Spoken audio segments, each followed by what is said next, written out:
Okay, so I've been debating on doing this video because I thought talking about it would just be venting, and I don't really need to vent, but I think people need to know that there are bad trainers out there, but bad trainers don't make the industry. So this is my experience. My trainer was a terrible trainer. Brand new trainer, which isn't to say that all new trainers are terrible, because every trainer has to start somewhere. My first day, we did a pre-trip, and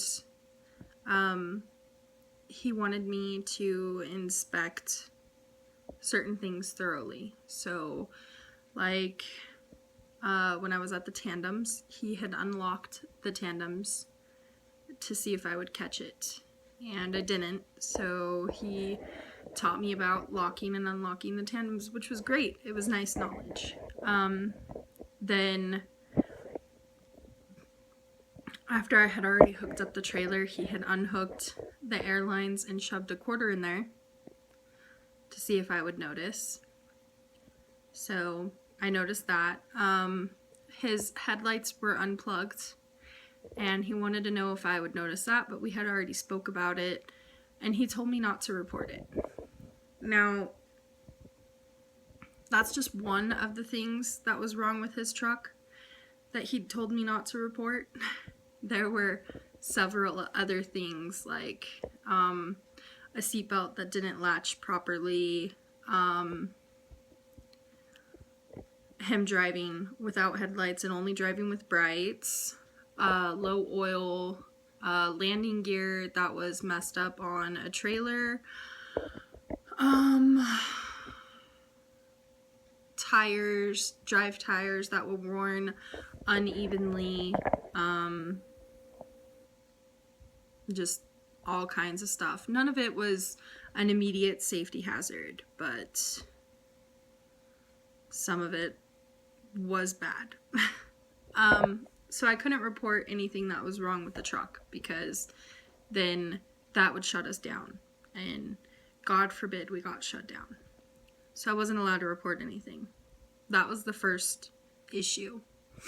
The second issue was, as soon as I got in the truck, without him knowing my level of knowledge with shifting, which, if you guys have watched the other videos from when I was in CDL school, I struggled with it a lot. So without him knowing my knowledge of shifting, he wanted me to immediately learn how to float, and insisted constantly that I float rather than double clutching, which was not comfortable for me, because I just learned how to do double clutching properly, so I didn't want to mess that up.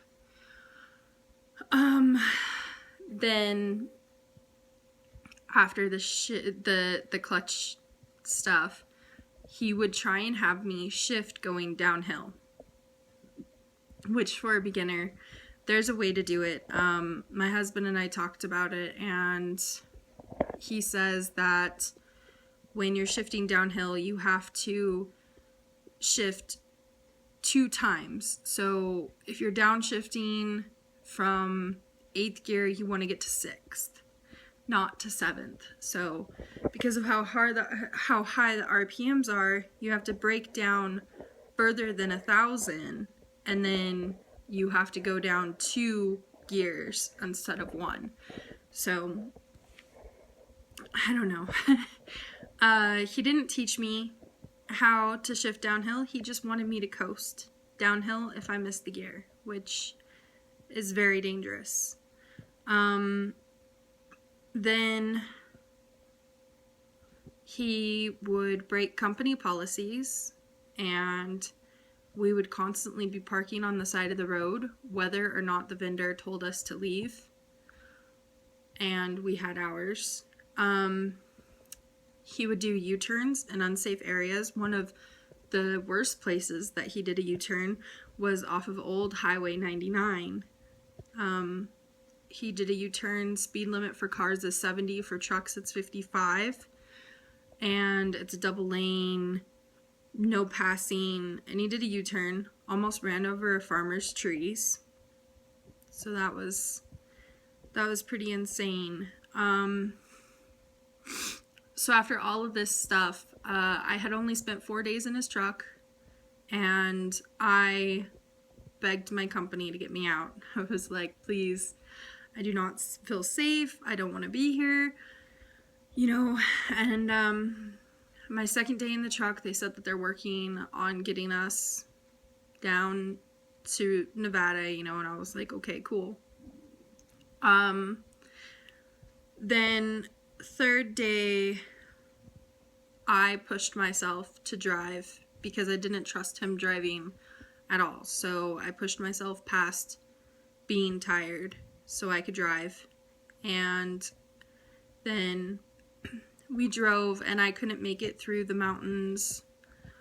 So he falsified his clock, which he did quite often. And he drove us out of the mountains so we could take a lunch break, not on the side of the road. And then he ended up driving down the mountains making him lunch because he didn't use his lunchtime to make him lunch. He used his lunchtime to call people when I wasn't even in the truck the whole time. Then after that, we dropped the load that we were on, and then we got the load coming back to Nevada. And when we went to go pick it up, he had kicked me out of his truck because we got into an argument about where we were supposed to be going. The road was southeast. He said that it wasn't the road that was southeast, that it was the actual city that was southeast, which I didn't think would be a thing, so I told him that he was wrong. He didn't like that, so he told me that he didn't want me driving his truck anymore. And I told him that I wasn't going to pull over on the side of the road and that I would stop at a truck stop and then find a way home. Well, we got to our shipper before then, so we ended up calling up our terminal. Our terminal said, hey, you know, relax, stay in the truck for 500 miles. And I was like, fine, whatever. But I don't want to drive, which I feel was a stupid idea on my part. I should have still drove, even though I was extremely upset. But he ended up driving for about 8 hours.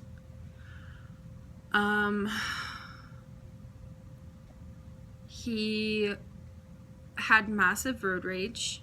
He was tailgating people, honking at people.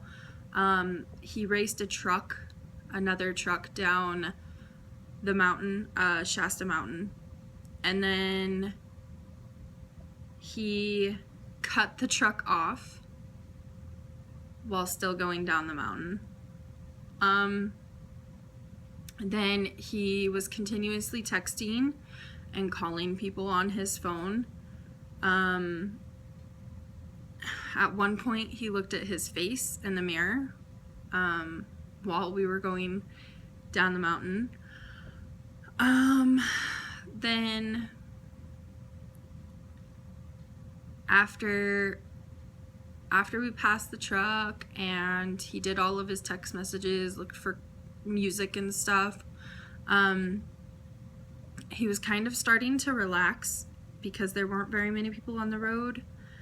And then we took this exit and there was a car in front of us that was going significantly slower than we were, and he refused to slow down. So as soon as he got close enough to them to pass, they turned on their blinker to turn left, and he decided to pass them at the same time. So he hit them because they turned at the same time as him going around them. It was a 2-lane highway, double yellows. There was no reason for him to even try and pass the vehicle, but he refused to slow down.